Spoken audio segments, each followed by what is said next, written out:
Tucker was beginning to wonder if Abby wasn't into him anymore. Ever since he tried to help her find out what happened to Wendy, she had been acting strange. They barely hung out anymore, and she was returning his calls and messages less and less. At school, she was elusive, and it seemed like she wasn't concerned about her appearance anymore. She had always been a tomboy, preferring to wear jeans and t-shirts over skirts and high heels. But there was something different now.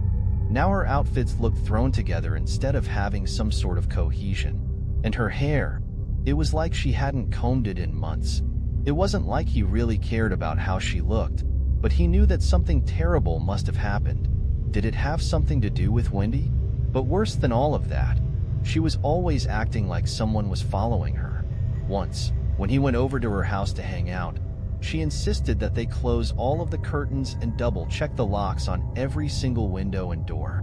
He had suggested watching a movie, but when he put it on, she was watching everything but. Abby kept glancing back and forth between the TV and the hallway, like someone would be walking through there at any moment. Not to mention that she jumped at every sound, and her mind seemed elsewhere. When she would look at him, he felt like she was looking right through him. If she was in some kind of trouble, he needed to know. He hated feeling like he couldn't protect her, and after all, there was still a killer at large. Granted, Jeff might be long gone if he knew what was good for him. Still, Wendy was missing, and Jeff may have had something to do with it.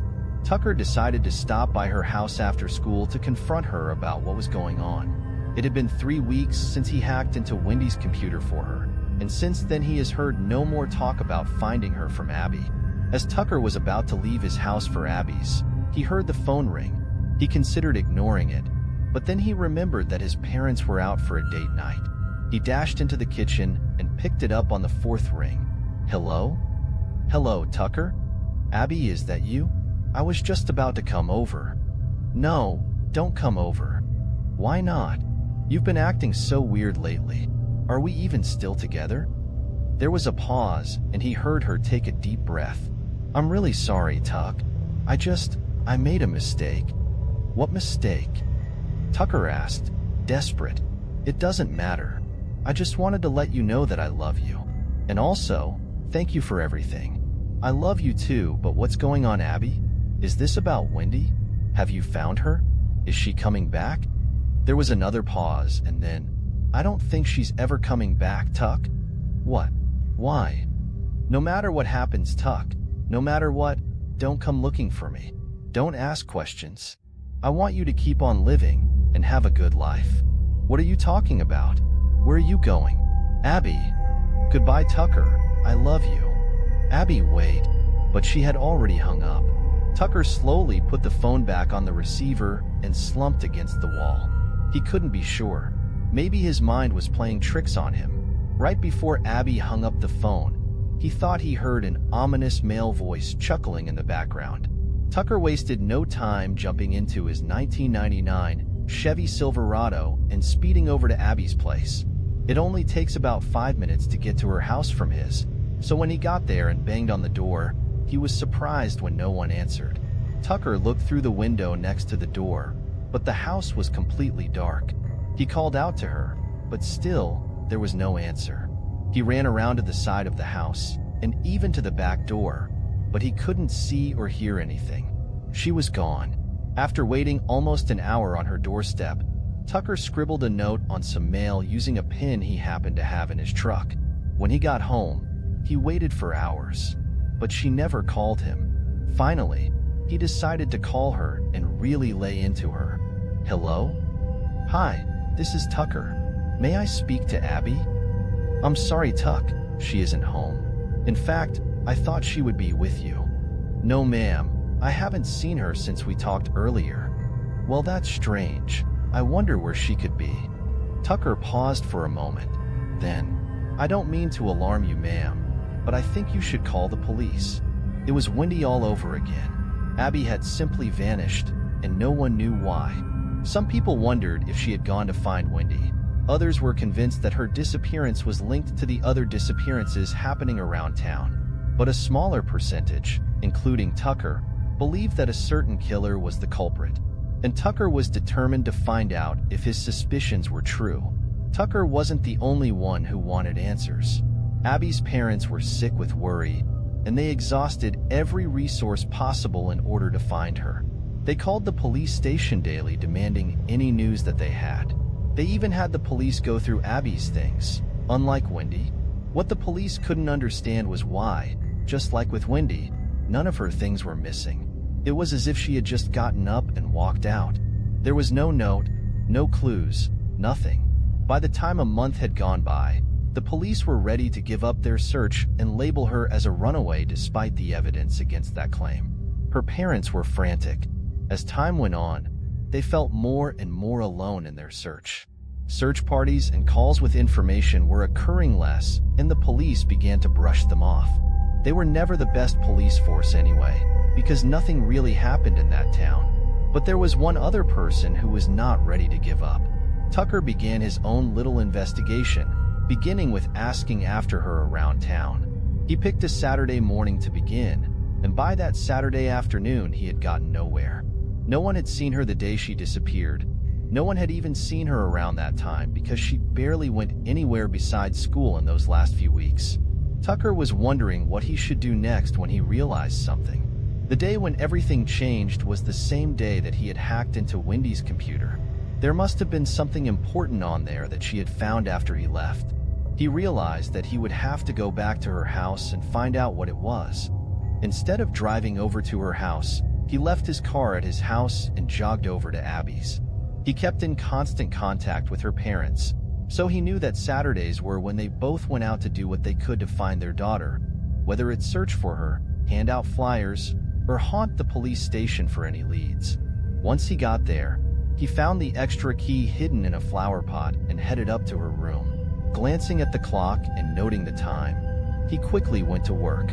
Instead of searching through Wendy's computer like he had originally planned, he instead logged onto Abby's. He never told her this, but he knew all of the login information because she wasn't as careful as she should have been while typing it in. There wasn't much on her computer, but there were tons of searches about the old house out in the cornfields. It looked like she was wondering if you could get internet connection from out there. Puzzled, Tucker checked through her files, and there he found tons of pictures of the old house. Tucker began to wonder if that's where Wendy and Abby were hiding. But why? He decided he would check it out later. But first, he would check her emails to see if she had been communicating with anyone besides him. Upon looking through her emails, he found nothing. Just the dozen or so emails he had sent to her that went unanswered in some other junk. But just as he was about to close out, he caught sight of her spam folder. After considering it, he decided that it wouldn't do any harm just to check. All of the messages were from an anonymous sender. Okay, that's weird, he muttered. Tucker decided to choose one at random. You were warned, but you just couldn't help yourself. And now you know too much. Tucker narrowed his eyes at the screen. Then he clicked on another, more recent one. Jeffrey's coming to get you. Abby dear, you'd better not tell. Tucker clenched his fists and turned away from the computer. Jeff, he said through his teeth, voice dripping with venom. Turning back to the computer, he clicked on a few more. Piecing together most of the emails, Tucker figured Abby had found out something about Jeff, and now Jeff was coming for her. He also knew in his gut that it had something to do with Wendy. She better not be dead, you fucker, Tucker muttered as he held his head in his hands. Fresh tears rolled down his cheeks. He didn't want to admit what he already knew was true. I'll find you, Jeff. I swear I'll. Then, it hit him. A simple connection. The common denominator. Of course, Jeff had never left. He had been living right under everyone's noses this whole time. Tucker clicked out of her email and brought up the window that he had used to search Abby's most recent history. He brought up the most recent search, and there it was. The place where Wendy was found shivering in the darkness. The place that Abby had become obsessed with. The place where no one would think to look. The old abandoned house in the cornfields. That's where Jeff was. Tucker didn't stop to think. Instead, almost in a trance-like state, he put everything back in order and left the room. When he got home, he wrote a goodbye letter to his parents, telling them that he loved them and that he was leaving to be with Abby. He wrote it, knowing that he may never return. Some don't come back when they set off to confront evil. Tucker pushed his way through the cornfields. He knew the way to the house like the back of his hand.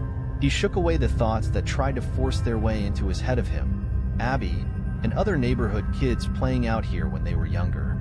No distractions. They could still be alive, though the chance was slim. Either way, he needed to know everything, or else he would never find peace. It wasn't long before he could see the dark house looming before him. Once he had stepped onto the porch, he took a deep breath and reached for the doorknob. Run. Tucker whirled around, but there was nothing there but the cornfields from whence he came.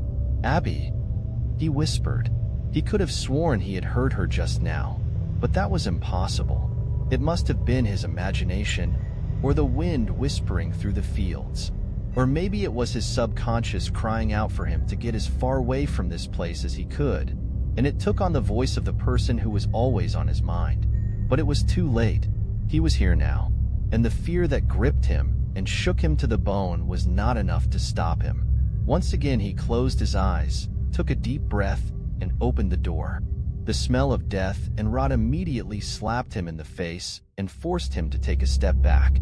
It was so strong that he actually gagged and had to force himself not to throw up. Despite the overwhelming smell, he stumbled into the dark house and tried to find his way around. The house had 2 stories, including a basement and an attic. He knew that Jeff was most likely on the 2nd floor. That's where all of the bedrooms were.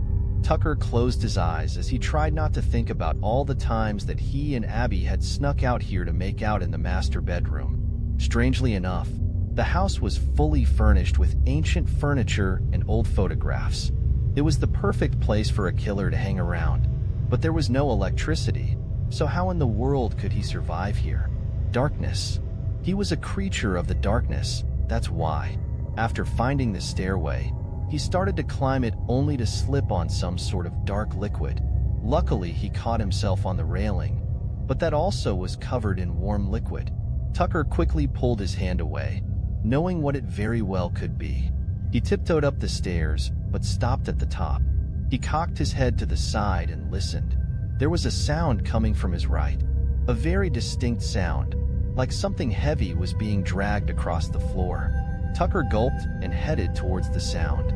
Eventually, he could see a flickering light coming from a room at the end of the hallway.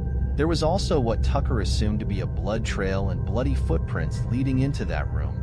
The dragging sound got louder as he reached the door. Tucker leaned against the wall next to the doorway and composed himself. He wanted so badly to bide his time and wait for the police, whom he had called right before heading out. They had sounded skeptical, and he knew that they would probably take their time in getting there. A killer right under their noses, and in the most obvious place this whole time? Yeah, right. Still, he was sure they would come.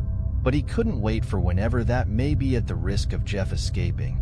So with a trembling heart, he turned and stepped into the room. The room looked like any other bedroom, except for a few things.